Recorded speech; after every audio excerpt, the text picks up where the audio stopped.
Bom, pessoal, então vamos falar de uma outra classe de refratários, tá? Que são os refratários à base de aluminatos de cálcio, ou Calcium Aluminate Cements, em inglês, tá?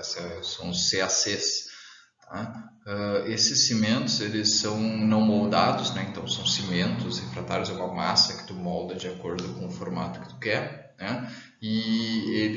Esse tipo de refratário tem ocupado cada vez mais espaço na indústria porque ele tem as seguintes características, tá? Ele oferece um excelente desempenho, ele possui versatilidade, tu pode usar ele em vários locais, né? Até pela situação que você pode moldar ele, o que acaba dando também uma facilidade de aplicação e manuseio, tá? Então, todos esses cimentos que você compra uma massa e acaba fazendo essa massa de acordo, formando ela da forma que tu bem entender, eles foram ideias que elas foram bem cômodas para a indústria, né? Eu acho que a palavra correta seria cômodas, porque elas têm essas características aqui que são tudo muito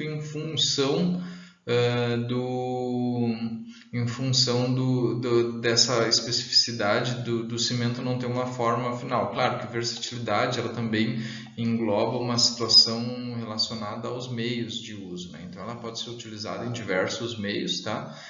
Mas em compensação, facilidade de aplicação, facilidade de manuseio, ela acaba sendo bastante marcante para esses materiais que eles não têm uma forma, eles vão ganhar forma na própria planta de onde eles vão ser aplicados, né? Além disso, eles têm menor custo das instalações de produção desses materiais, tá?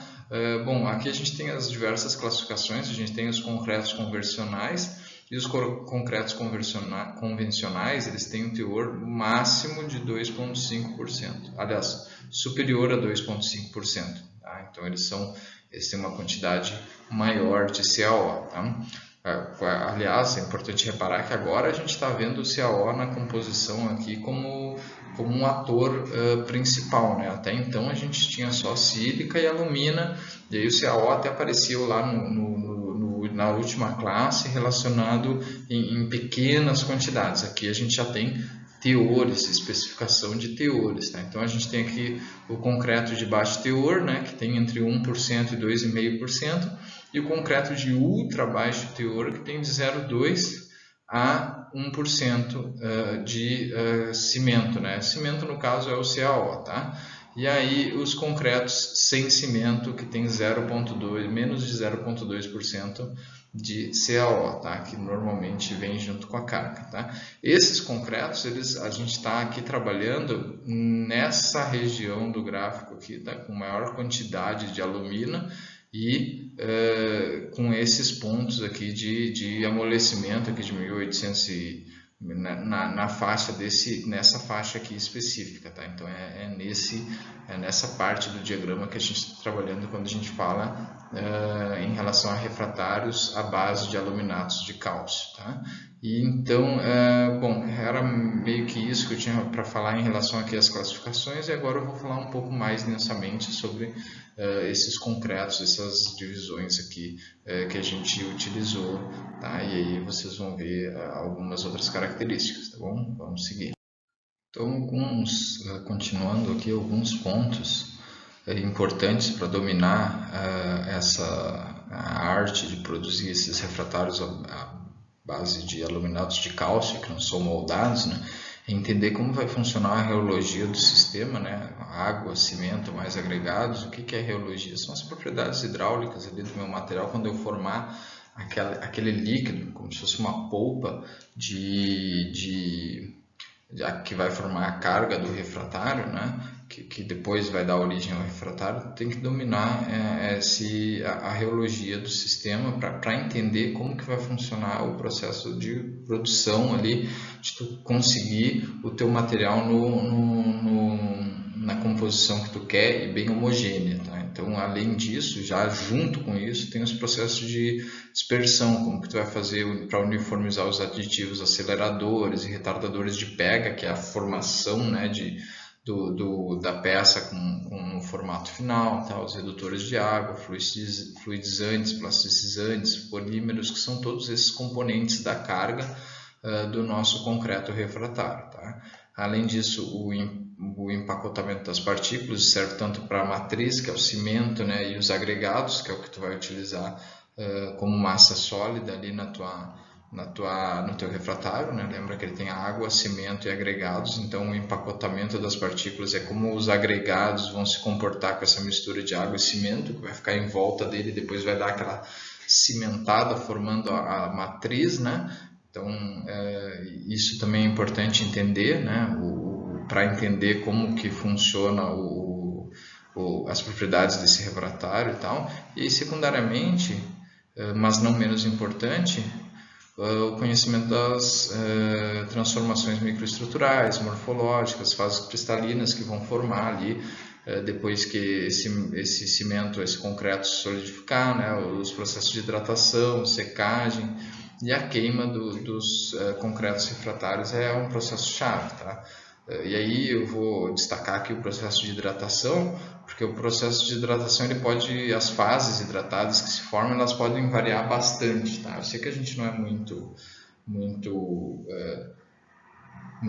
estudiosos do cimento, né? Afinal a gente é técnico em metalurgia, não em edificações, né? Mas do ponto de vista prático aqui a gente tem algumas questões que podem ocorrer na hora que a minha peça que eu produzi, né, para colocar ali, por exemplo, eu vou formatar ali o revestimento de um forno, ele na hora que eu colocar o concreto, depois que ele secar, algumas coisas podem acontecer, tá? Em casos críticos, por exemplo, aqui eu coloco, pode acontecer o fissuramento do meu concreto, que é totalmente indesejável, né?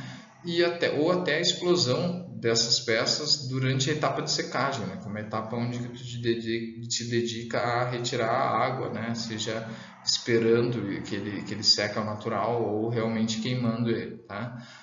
Para tentar contornar isso, algumas providências são tomadas aqui. Eu vou só citar, né? Secagem ao ar, por exemplo, que é o que eu tinha falado.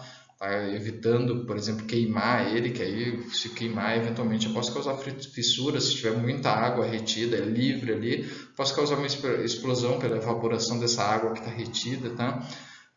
Tentar fazer ciclos e curvas e patamares de aquecimento mais controlados, com aquecimento lento, resfriamento lento, sem muitos choques térmicos, tá? Utilizar fibras poliméricas ou naturais na hora da composição do material, tá? Ou inclusive pós-metálicos. Então essas são alternativas aqui para melhorar as propriedades dos concretos refratários, tá? Especialmente em relação o processo de hidratação, tá? Que é quando ele começa a solidificar e ficar firme, né? Então são coisas relevantes aqui em relação aos refratários à base de aluminatos de cálcio, os CACs, né? Então vamos adiante. Um outro ponto relevante dos CACs são as transformações que acontecem em elevadas temperaturas, né? O entendimento dos processos que ocorrem tanto macro como microestruturais e as consequências variações das propriedades termomecânicas, eles são também coisas importantes. Por exemplo, microfissuramento durante aquecimento, quando tem um concreto ali, nesse aquecimento vai ter uma expansão e às vezes eventualmente pode haver um microfissuramento, pode se modificar o módulo de elasticidade também. A variação da dilatação térmica entre os agregados. Então assim, eu tenho o agregado, que é um sólido, né, que inicialmente estava sólido desde o início, e a matriz, que é o nosso cimento ali, que vai compor o nosso concreto. A nossa matriz, ela vai expandir de um jeito e o agregado de outro, tá? Como que as diferentes variações de dilatação térmica, como que vai acontecer isso? Será que isso vai gerar uma tensão interna? Será que isso vai causar uma ruptura ali que pode ser crítico, entendeu? É importante entender essas propriedades para entender o que ocorre no concreto em altas temperaturas, tá? E aí outra coisa é a formação de fases de baixa viscosidade, quando eu tenho presença de sílica, tá? Essas fases de baixa viscosidade são fases que vão ficar líquidas e no fim das contas vão prejudicar o desempenho do meu refratário, porque eu quero que ele fique sólido sempre, tá? E nas temperaturas de operação do forno, tá bom? Então, em relação aos refratários à base de aluminatos de cálcio, os CACs, é isso que eu tinha para falar e aí a gente vai adiante, tá bom?